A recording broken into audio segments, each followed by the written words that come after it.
All right, Javosai, good evening, let us begin.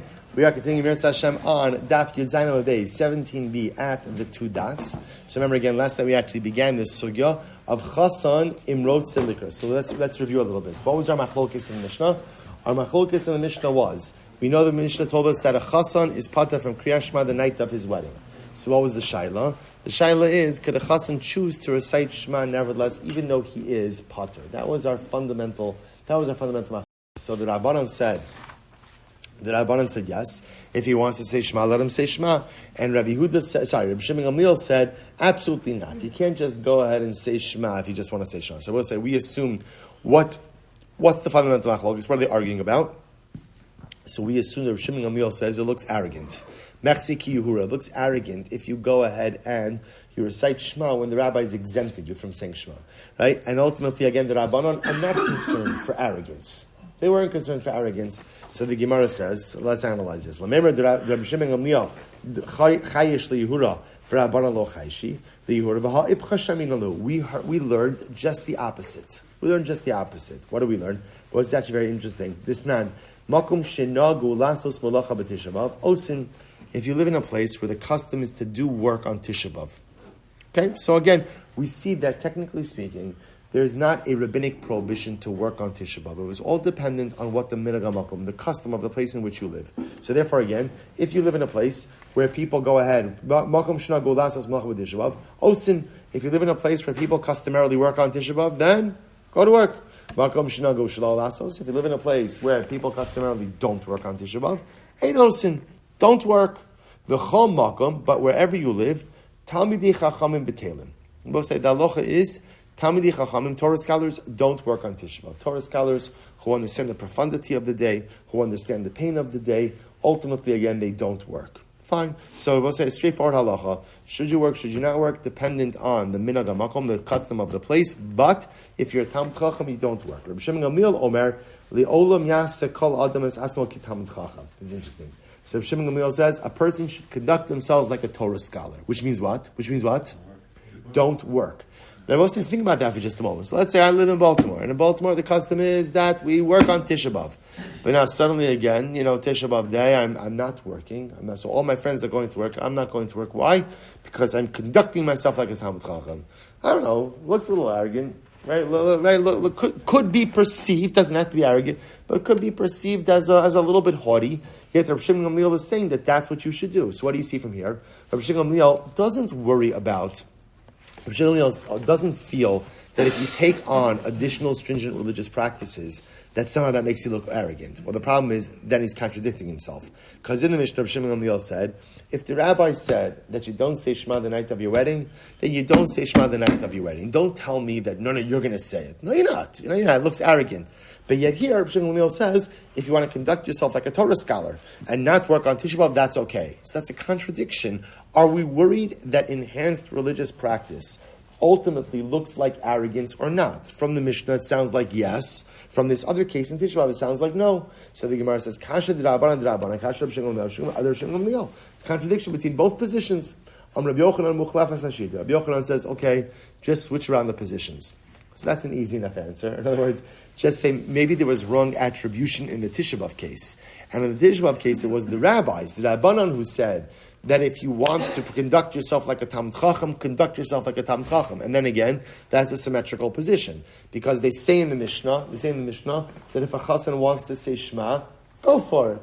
Fine, no problem. You want to conduct yourself like a Talmid Chacham on Tisha B'av, go for it. Go for it. And Rabbi Yochanan and Shimon Gamliel holds a chassan can't say Shema, and you also can't conduct yourself like a Talmid Chacham just because you feel like it. Okay, that's one position. Rav Shisha Breid Rav Idi Amar Olam Lo Sachlif. No. Don't start switching around positions. And the two cases are not contradictory. I'll tell you why. The Rabbanon Lo Kashya.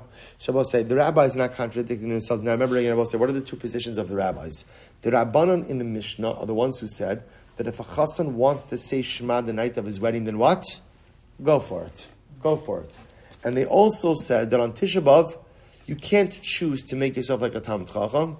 Rather, you have to follow the minhag in your locale. So how do you reconcile those two things? Kriyat Shema, Kevan dechuli alma kakari, v'ihunami kari, Lo mechsi ki yehura. See, I both say on a typical night, everyone's saying Shema. Everyone's saying Shema. So therefore, everyone's saying Shema. So if the chassan decides to say Shema, he doesn't stand out. Why doesn't he stand out? Everyone's doing it. In other words, we'll say the concept of what we'll call spiritual arrogance or religious arrogance only really comes up when what? When you're doing something that no one else is doing. Right? But everyone is saying Shema that night. So like I always say, in other words, if you could imagine the scene, like after the chuppah, right, they finish that, right? Everybody's davening Ma'ariv. The chassan kind of slips in there. No one's going to say, oh, so arrogant. So arrogant. People might say, I don't know what's happening with the shalom bayis, right? But lamaisa, no, because again, everyone's davening Ma'ariv. What's the big deal? On the flip side, hacha kevan decholi alma avdi malacha v'ihu lo ka'avid nechse ki yehura. On the other hand, I will say when it comes to the malacha piece, right? Ultimately, when it comes to working on Tisha B'av, so if I live in a place where everyone works on Tisha B'av, that's the minhag, and I'm not working. So again, I am departing from normative behavior. In that case, that's ultimately, again, the situation where we would have to be concerned regarding yuara, regarding some level of arrogance. Okay, so that's the reconciliation of the Rabbanan's position. Rabbi Shimon Gamliel lo kasha. And also, Rabbi Shimon Gamliel is not contradicting himself either. Why not? Hasam b'kavana talya milso. Va'anan sahadi delo matzi lechavune daite. So what's interesting? What Rabbi Shimon says by Shema, when we say that a chassan is pater, right, that the chassan is exempt, Rabbi Shimon says, and if he wants to say it, we don't let him say it. Why? Very simple logic. Kriyas Shema requires kavana, concentration, intent. If there's one thing we know that a newly married guy doesn't have, it's what? Concentration and intent. At least for Kriyas Shema. So again, Rav Shimon says that's the norm. You're not the gadol hadar. You know what I'm saying? Like that's just a normal situation. Therefore, Rav Shimon says, don't tell me you're going to have kavana. You're not going to have kavana. And by the way, I want to be clear. That's not a bad thing. It's not a bad thing, right? The chassan should have his mind on his wife, on the intimacy of that evening, right? That's what he's supposed to be focused on. So you're not going to have the right kavana. Aval hocha, this is great, but listen to this. When it comes to Tisha B'av, so I live in a place where everybody does work, but I decide that I want to go ahead and not work like Talmidei Chachamim. Rav Shimon says that doesn't look like arrogance. Why? Listen to this. Haroa omer melacha hu de'ein lo. Because they will say, if somebody sees me that I'm not working on Tisha B'av, what are they going to assume? What are they going to say? Doesn't have any work. After all, the Gemara says, Puk chazi, kama batlani ika bashuka. After all, look at how many people sit around every single day. In other words, the Gemara says it's very common to see people doing nothing. Right? So because it's so common to see people doing nothing, interestingly enough, if you see someone who's not working on Tisha B'av, it's interesting. You would sooner just presuppose that they're just wasting time than they're acting like a Talmud Chacham. It's interesting, right? Puk chazi, go out and look. Kama batlani ika b'shuka. How many batlanim, right? How many people are wasting time in the marketplace? And interesting. Therefore, Rav Shimon says it doesn't look like arrogance if you choose not to work on Tisha B'av and conduct yourself like a Talmud Chacham. Incredible. So we'll say. So by the way, how do we paskin with this? How do we paskin like this? That in terms of, first of all, let's start with Shema. So first of all, by Tisha B'av, it happens that the halacha says that ideally a person should not work. Right? A person should not work. That's the ideal, that a person should devote themselves to feeling the pain of the day. If a person has to work, then better to not work before chatzos, before midday. Because remember, again, at midday, in general, all of the morning practice is lessons. So if you could take off like in the morning, go to work in the afternoon. Obviously, if a person has to work, they can work. There's not an Isser Malacha on Tisha B'av. What about Shema? So we'll say, so how do we paskin contemporarily? Is a chassan obligated in Shema, the night of his wedding or not? So I will say, so interestingly enough, the way we pass contemporarily is that a chassan is chayiv in Shema. I will say it's incredible. It's sad, but incredible. Why is a chassan obligated in Shema? The Mishnah Berurah says, and it's really tragic. Very sad. Mishnah Berurah says, no one has kavana anyway, right? No one has kavana anyway when they daven. So the chassan's not really any worse off than anyone else, which is on one hand, you're like, yeah, he's kind of right. On the other hand, like it's a tragic admission. But again, so since the virtual reality is, since in general, a lot of times we're davening without kavanah. So again, why, if I was always davening with kavanah and then my wedding night, this, that, okay. But in general, I'm already davening without kavanah. So I'm already davening without kavanah anyway. Might as well chabran. And it's a kriya shema on the night of the wedding. That's how we paskin. That's why we paskin. People will say, Hadrun aloch, hayakori, mazel tov. Mazel tov. We finish our second paragraph of Maseches Berachos. Incredible. So let's begin. This is what I mentioned. This is incredible. In Smichas Chaver, we're learning Hilchos Havelos, laws of mourning. This Mishnah is exactly what we're learning. Watch, here we go. Misha me'samut lafanav. Someone whose deceased loved one is lying right in front of them. Now, at first glance, it appears what the Mishnah is literally saying is that I am in the same space as my loved one who passed away. And we're talking about over here someone whom you are obligated to mourn for. So one of the 7 close relatives: a mother, father, brother, sister, son, daughter, spouse. Those are the 7 relatives. So here we go. If somebody, therefore, is in the presence of their deceased relative, so pater mikriyas shema min atfilah, when we come into some words by Torah, so we'll say, when you are in the presence of the deceased, ultimately, again, you are exempt from all positive mitzvos. Again, Mishnah says, Shema, Shmona Esrei, Tefillin, and all mitzvos. Why am I exempt? Take a look at Rashi. First Rashi in the Mishnah. Rashi says, Misha meso pater mikriyas shema, lefi shutarid b'machshavas kavuraso, v'havyedumya dechasan depater mishum tirda de mitzvah. So Rabbi say the interesting halacha is why? Because I'm preoccupied with the mitzvah. Now, it's interesting. So Rashi says it's just like the chasan, just different different parts of the life cycle spectrum, right? So again, the chasan is preoccupied with the mitzvah of consummating his marriage, and the person who lost the loved one is going to be preoccupied with taking care of the needs of the burial. So because there is that preoccupation with the mitzvah, therefore there is this exemption from all mitzvahs. So this is the concept. I'll say what we were just learning. This is called an onain, right? An onain is a person who has just suffered a loss of a loved one whom they're obligated to mourn for. This is prior to burial. Ultimately, again, they are exempt from all positive mitzvahs in order that they should be able to focus on the needs of the deceased. Okay. Now here's what's interesting. No sehamita v'chilufei and v'chilufei chilufei. Now we'll say now the Mishnah refers to those people carrying the funeral bier, right? Carrying the body, carrying the casket. Now remember, these are not necessarily relatives, right? These are just stam people who are attending the levaya. They're attending the levaya, helping to carry the body. So what's the halacha? So those people carrying the funeral bier, carrying the bed, the coffin, v'chilufei. Now I will say it was often the custom that what would happen is it wouldn't be the same people who carried the casket the whole time. Rather, what would happen? Some people would lift it up and then they'd pass it on to someone else. Everyone would have a chance to go ahead and escort the mace, escort the deceased. So the people carrying the funeral bier and those who they're going to change with. Anyone who's going to be involved. The people who are in front of the casket and the people who are behind the casket. So Rashi points out over here, the people in front of the casket ultimately, again, have not yet held the casket. The people behind the casket have already held the casket. So what's the halacha? As shalifnei hamita, the people in front of the casket, tzorech ban peturim, those who are needed, ultimately again are pater from Shema.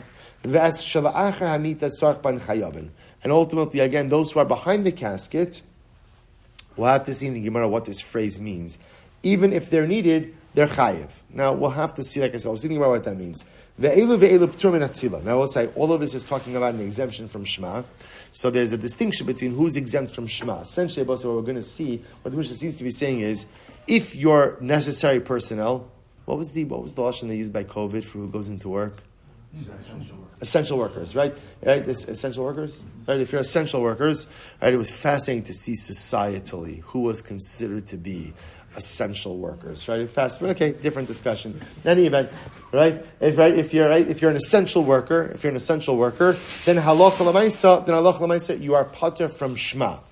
But even if you're not an essential worker, but you're present, everyone's pater from Shmona Esrei. Why the distinction? Makes sense. Shema is a chiyuv daraisa. Shema is biblical obligation. Shmona Esrei is derabanan. Kavru esames. They finished burying the dead, and now they came back from the levaya. So we'll say, now I take that back. They buried the mace, and now what they're waiting for now, we'll say, is the burial is over. Remember what happens after burial? We form a shura, 2 lines, right? And the avelim walk through. So if the burial is done and there's enough time Ve'im yecholim lahaschil v'ligmar ad shelo yagiu l'shura yaschilo ve'im lav lo yaschilo. So what's this interesting? If there's enough time to go ahead after the burial is over, to go daven the quick Shemona Esrei and be back in line before the Avelim get there, go for it. But if there's not enough time to go ahead and finish Shemona Esrei, then ultimately to start and finish, then don't do it. Ha'omdim b'shura ha'pnimiyim piturim b'achitzon chayavim. We'll say similarly again by the shura, by the line, those who are standing in the inner part of the line, meaning again, and therefore they're face to face with the Avel, they are exempt from Shema. The people standing, let's say you have a line that has like multiple layers, those who are not standing face to face with the Avel are obligated in Shema. Okay? Nashim va'avodim b'ktana b'turim mikriya Shema min atfila min tefillin v'chavim b'tfila mizuzah berachos hamazon. Women and servants and children are parta from Shema.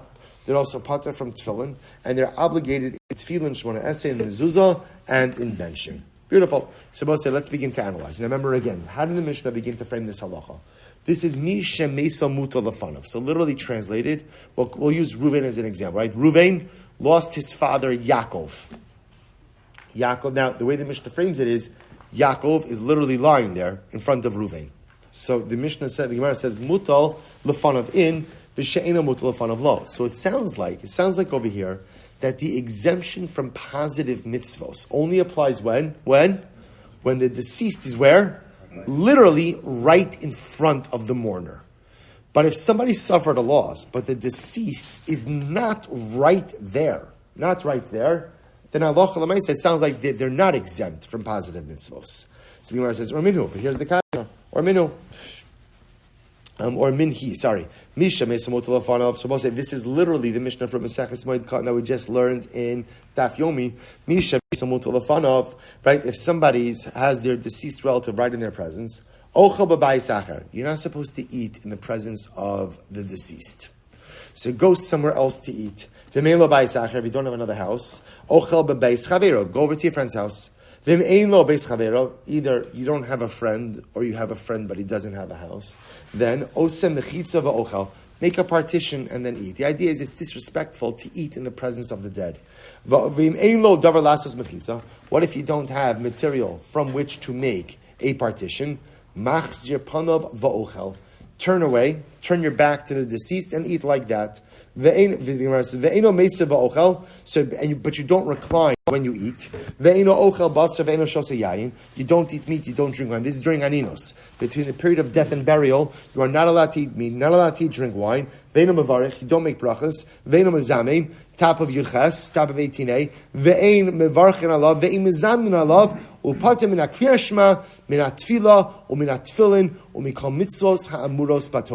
And furthermore, again, you are exempt. You are exempt from all mitzvahs. So we'll say, we know this halacha. This halacha of aninus. Ultimately, again, you are exempt from all positives. So we're going to stop over here for today. We'll pick up Emirat Hashem with this Mishnah tomorrow night and the contradiction to our Mishnah over here. Just remind you, tomorrow night shiur is at 7:40. 7:40. I'll put it out on the chat also. Shkayach everyone.